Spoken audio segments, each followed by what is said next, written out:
তো সেখান থেকে দাঁড়িয়ে আজকে সরস্বতী পুজো, যে মায়ের আরাধনায় আমরা সবাই বড় হতে পেরেছি, যে মাকে স্মরণ করে শ্রদ্ধা করে আমরা এই জায়গায় উঠতে পেরেছি, প্রথমত তাকে প্রণাম। এবং দ্বিতীয় কথা এটাই বলবো যে আজকে এত সুন্দর একটা ইভেন্ট অর্গানাইজ হয়েছে দ্য হোয়াইট লায়ন স্টুডিওর পক্ষ থেকে এবং নারীট বিজ্ঞান সংঘ ক্লাবের পরিচালনায়, যে এত সুন্দর একটা অনুষ্ঠান আয়োজন করা হয়েছে যেখানে আমি আসতে পেরেছি। শুধুমাত্র সকল যারা কমিটির মেম্বার্স আছে তারা এবং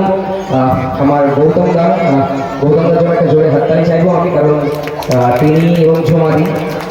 তিনি এই হোয়াইট লায়ন স্টুডিওটাকে অনেক দূরে নিয়ে যাওয়ার স্বপ্ন দেখছেন এবং সেই স্বপ্নে যে আমি তার পাশে থাকতে পারছি